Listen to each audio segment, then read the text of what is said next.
The Black Sea at 11:03 a.m. was being watched by 11 nations. It was always being watched. Romania, Bulgaria, Turkey, Georgia, Ukraine all maintained radar and surveillance coverage of the sea's surface.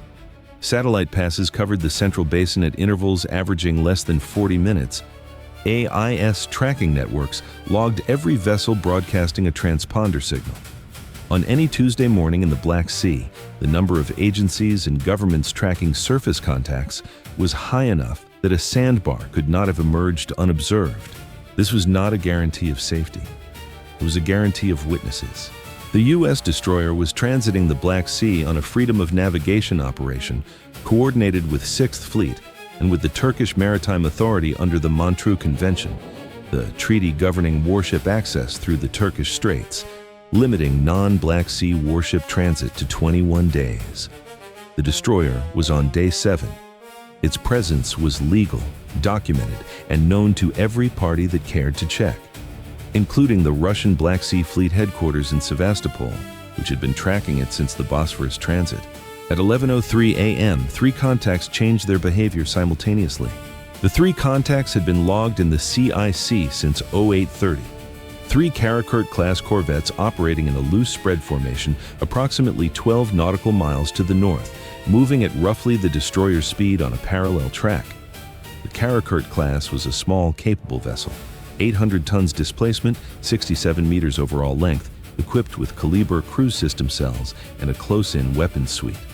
They were, by every classification, warships. And at 11:03 a.m., all 3 altered course in a coordinated adjustment that was recognizable to any naval officer who had studied Russian Black Sea doctrine. One contact, the lead corvette, adjusted to place itself directly on the destroyer's heading, decelerating to 11 knots while the destroyer was making 15.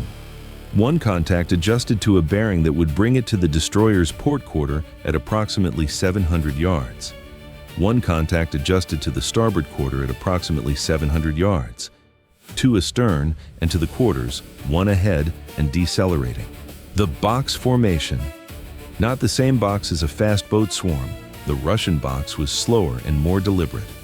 Built by experienced naval officers who understood that patience was a tactical instrument, that a box arriving gradually and settling into position was psychologically more effective than one that rushed and revealed its intent too quickly.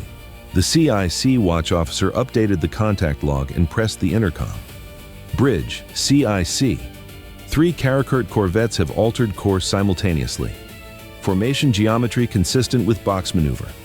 Contact Alpha, lead element, bearing 016, range 3.4 nautical miles, decelerating now 11 knots.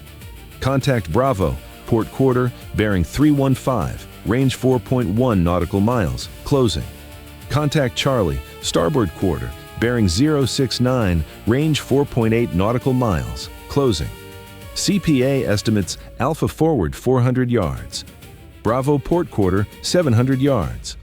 Charlie starboard quarter 650 yards. All CPAs converging in approximately 16 minutes. At 11:05 a.m., the captain stepped onto the bridge. He studied the 3 contact tracks for 20 seconds. Then, the geometry, the angles, the closing rates, the projected positions in 16 minutes. He noted the combined displacement of the 3 corvettes, approximately 2,400 tons. He noted his destroyer displaced 9,200 tons. He noted that any of the 3 corvettes in a direct collision scenario would take significantly more damage than the destroyer, which was precisely why the formation worked psychologically. The corvette's commanders were betting that the U.S. destroyer would maneuver away from a scenario that would result in lesser vessels being destroyed, not because the corvette's survival mattered to the U.S. commander, but because a U.S. destroyer involved in a collision with a Russian warship in the Black Sea was a strategic catastrophe that no American commanding officer could contemplate without every professional instinct demanding avoidance. The box formation bet on that instinct. I have the con. He looked at the bridge windows, then the radar display, then the flight deck camera feed on the monitor above the chart table. The Seahawk was secured in its standard transit configuration. The crew chief had completed the morning inspection 2 hours ago. The helicopter was ready. That readiness was relevant because of what was not yet visible on the flight deck camera, but would be in approximately 8 minutes if the pattern he had studied in the briefing materials held. CPA to Alpha, 350 yards. Time to CPA, 14 minutes. At 11:08 a.m., the fourth contact appeared. Not on the surface, in the air. Bridge CIC. New airborne contact, bearing 025, altitude approximately 200 feet, speed 45 knots. Classification probable Kamov Ka-27. Contact is descending. Bearing tracks, contact Alpha, consistent with a helicopter launched from Alpha approximately 3 to 4 minutes ago. A Kamov Ka-27. The standard shipborne helicopter of the Russian Navy, coaxial rotor design, 12 meters in length, approximately 11 tons. In this context, a flight deck denial asset. The Black Sea Doctrine. The Russian Black Sea Fleet had been refining combined the surface box with helicopter flight deck occupation as a single integrated maneuver. The logic was precise. A U.S. destroyer's Seahawk was its primary non-kinetic tool in a standoff. A helicopter that could not launch did not exist, and a helicopter could not safely launch if another rotary wing asset was hovering at 40 to 60 feet directly above the landing zone. No flight operations officer in any Navy would authorize a launch with an unknown helicopter above the deck. The Ka-27 was descending toward the flight deck. At that altitude, the Seahawk would be grounded. The surface box could complete its geometry without the primary U.S. non-kinetic tool available. The captain had known this was possible since 11:03 a.m. He had already begun his calculation. CPA to Alpha, 300 yards.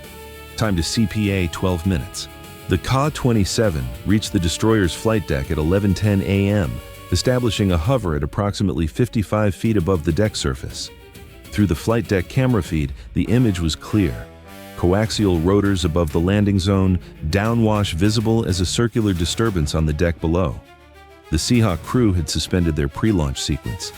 A helicopter launch with a Russian Ka-27 at 55 feet above the landing zone was not an authorized operation. The flight deck was occupied. At 11:10 a.m., Channel 16 opened from Alpha. Russian first, then English. United States warship, you are conducting operations in close proximity to Russian naval vessels in the Black Sea. Your current course places you in an unsafe position. Alter course immediately. We are conducting authorized patrol operations in this area. The captain did not respond on Channel 16. CPA to Alpha, 260 yards. Time to CPA, 10 minutes. At 11:11 a.m., the first friction event arrived through the communications suite. The Turkish Maritime Authority in Istanbul, maintaining Montreux Convention oversight of all naval vessels in the Black Sea, had noted the Russian corvette formation change and was requesting a routine status confirmation from the destroyer. Standard procedure. In this context, it created a 45-second diversion of the communications officer's attention at the exact moment the tactical picture was most demanding. The communications officer managed the Istanbul exchange, confirmed the destroyer's position and legal transit status, and returned to the tactical circuit without incident. 45 seconds. In that window, the Ka-27 had made one adjustment, a slight increase in altitude from 55 feet to 70 feet, which the flight deck officer noted and logged. The adjustment was not a withdrawal. At 70 feet, the Ka-27 was still occupying the flight deck's operating envelope. The Seahawk was still grounded, but the data point had been filed.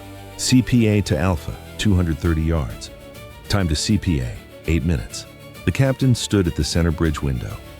He was reading 3 things simultaneously: the radar display showing Alpha decelerating ahead, Bravo and Charlie closing on the quarters, and the flight deck camera showing the Ka-27 in its hover.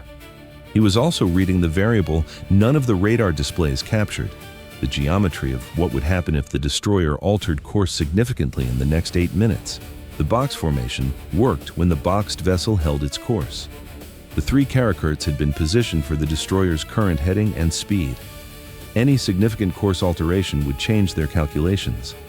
A sharp turn to port would compress the distance to Bravo, but the compression was brief. Bravo's correction would open it. More importantly, a sharp port turn followed by a recovery to the original heading would require all 3 corvettes to recalculate their positions simultaneously and execute course corrections that, in the Black Sea's confined geometry took time. Time was the variable. If the corvettes needed time to reposition, the Seahawk had a window to launch during the gap in the box geometry. The Ka-27 above the flight deck was the secondary problem. If the box geometry broke, the Ka-27's presence lost its operational context. It was denying the landing zone to prevent a helicopter from intervening in a surface standoff, and if the standoff geometry had been disrupted, the Ka-27's continued hover became overhead nuisance rather than strategic denial. The captain had already decided. He was waiting for the geometry to arrive at the moment where the decision had maximum effect. CPA to Alpha, 200 yards. Time to CPA, 7 minutes. At 11:12 a.m., the second friction event arrived in the navigation system.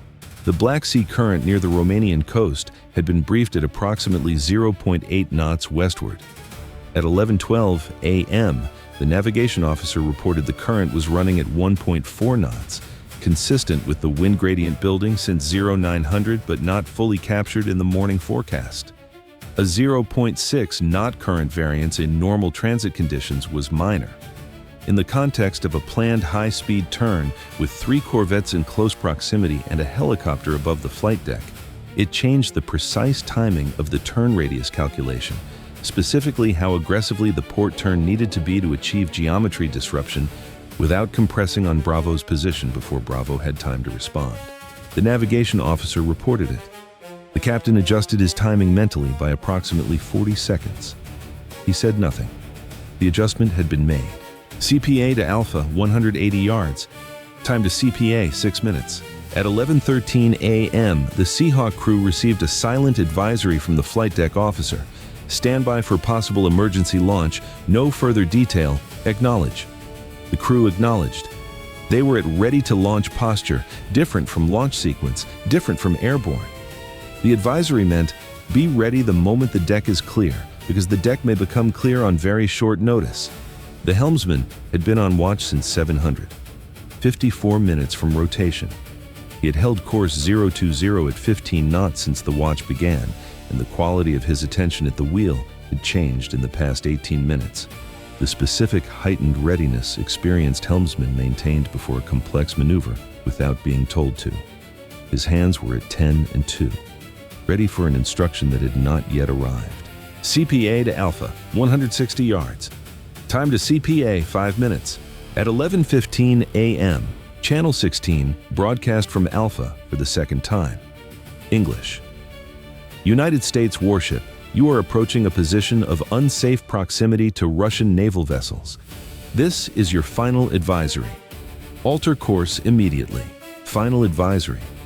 The implied consequent was the box completing its geometry. Alpha at 160 yards in 5 minutes. Bravo and Charlie at their quarter positions, the Ka-27 on the flight deck. The captain turned to the officer of the deck. Inform 6th Fleet, we are about to execute a formation disruption maneuver. Fire control radar active on all 3 corvettes, tracking mode, no illumination. CIWS passive tracking on Alpha. Seahawk crew on emergency launch standby. Advise on my mark. He turned to the helmsman. All ahead full. Come hard left to course 280. I'll call the recovery. The destroyer accelerated and turned. Hard left. A committed, high-speed turn to port that immediately changed every calculation the 3 corvettes had been running. The ship heeled into the turn, the bow swinging through 30 degrees in approximately 40 seconds. The course change moved the destroyer southwest, away from Alpha ahead, briefly compressing toward Bravo's quarter position. Alpha had been holding a forward blocking position predicated on the destroyer continuing east. The destroyer was now turning south-southwest. Alpha's blocking geometry, built for a specific course, no longer applied. Alpha's helmsman faced a choice with no good options. Charlie, on the original starboard quarter, had been closing on a vector that was now pointing toward the destroyer's wake rather than its side. Charlie needed a significant course correction to re-establish contact. Bravo, the port quarter element, briefly compressed toward by the turn, executed a course correction that cleared the destroyer's new track. Rapid, professional. The clearing created a gap, less than half a nautical mile, temporary. Temporary was sufficient. The flight deck camera showed the Ka-27 reacting. The downwash pressure from 9,200 tons accelerating and turning hard to port created an aerodynamic environment the Ka-27 pilot had not calibrated for. The hover, established for a destroyer proceeding at 15 knots on course 020, was now above a deck that was accelerating, heeling, and presenting different conditions. The Ka-27 held its position for 12 seconds after the turn began. Then it ascended, not to departure altitude, but to approximately 120 feet, creating the first clearance above the flight deck that had existed since 11:10 a.m. The flight deck officer's voice in the CIC, "Flight deck nominally clear. Ka-27 now at approximately 120 feet and ascending." The captain, "Launch the Seahawk." The Seahawk was airborne in 41 seconds. It climbed through 100 feet, through 150 feet. The same corridor the Ka-27 was ascending through from below while the Ka-27 moved up, the two aircraft crossing altitude bands in opposite directions with a separation the pilots managed with the practiced attention of crew who had been briefed that this specific moment might occur. The Seahawk reached 300 feet and banked toward Alpha. Alpha was 900 yards ahead and had begun a further deceleration, no longer tactical but reflective, the behavior of a vessel whose commanding officer was reassessing a situation that had changed faster than the formation plan had accounted for. The captain called the recovery. "Come right, resume course 020. The destroyer's bow swung back east, the helmsman executing the recovery with the same committed precision he had used for the initial turn. The S maneuver complete, hard left to disrupt the geometry, recovery to the original heading to demonstrate the disruption was tactical and not retreat. CPA to Alpha revised. Where Alpha had been 160 yards away on the original geometry, it was now at 1,100 yards and opening. Bravo was at 800 yards to the southwest and had stopped its approach. Charlie was at 1,200 yards to the northeast and had slowed. Neither was on an approach vector. The box had no walls anymore. The Ka-27 was at 200 feet and still ascending. The Seahawk was at 300 feet, documenting all three corvettes from altitude. The two helicopters occupied the same airspace, Ka-27 above and climbing, Seahawk below and operating. Operating was the relevant word.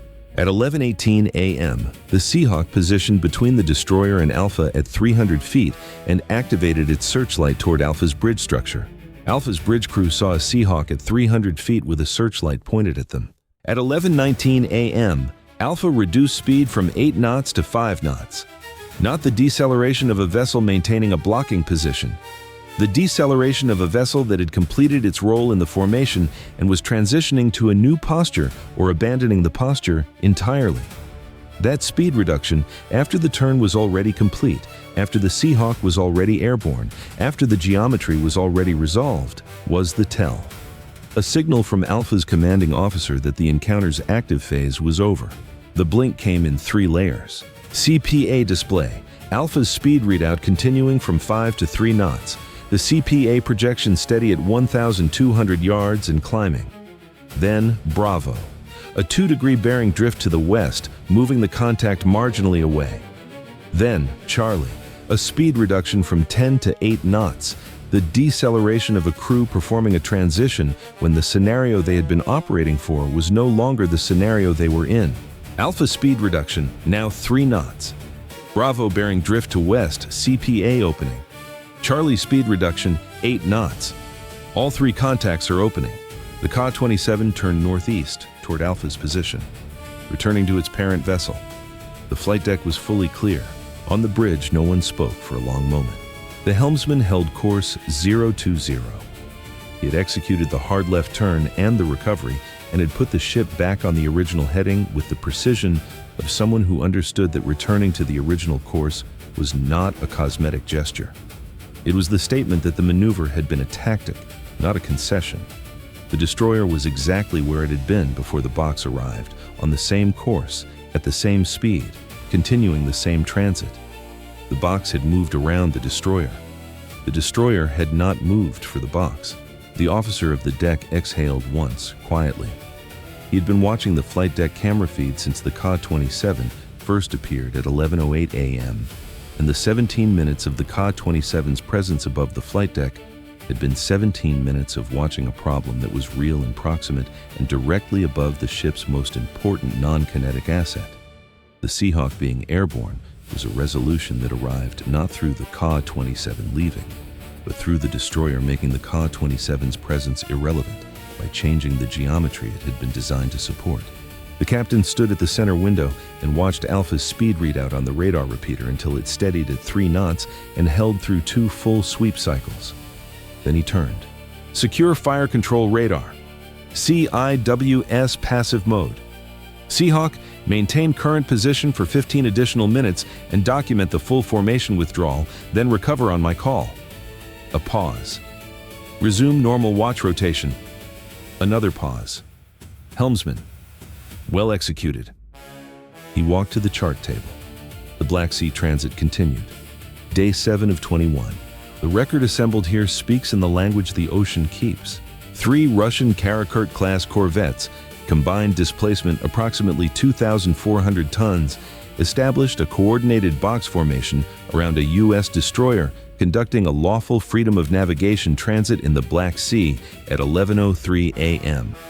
One Ka-27 helicopter launched from the lead corvette and established a hover at 55 feet above the U.S. destroyer's flight deck, occupying the landing zone and preventing Seahawk launch. Duration of Ka-27 flight deck occupation, 17 minutes. CPA to lead corvette at time of maneuver, 160 yards. Formation, disruption maneuver, hard turn to port at 11:15 a.m., recovery to original heading at 11:17 a.m. Duration, 2 minutes. Ka-27 ascent, triggered by maneuver-induced aerodynamic change. Yes, 11:15 a.m. Altitude increased from 70 feet to 120 feet within 12 seconds of maneuver initiation. Seahawk launched following flight deck clearance. Yes. Time from deck clearance to wheels up, 41 seconds. Channel 16 broadcast from Russian formation, 2. U.S. destroyer responses on Channel 16, 0. Fire control radar activated on all 3 corvettes. Yes, tracking mode, no illumination. CIWS, passive tracking on lead corvette. Yes. Combined CPA of 3 corvettes after maneuver. All contacts opening, minimum post-maneuver CPA, 1,200 yards. Original transit course, 020. Course on completion of maneuver, 020. Degrees yielded from original transit course, 0. The formation came to box a ship in a sea that 11 nations were watching. The ship moved 2 degrees off its heading, disrupted the box in 2 minutes, and returned to the original course before the corvettes had finished recalculating. The Seahawk was airborne. The Ka-27 was not above the flight deck anymore. Black Sea transit. Day 7 of 21. The transit continued.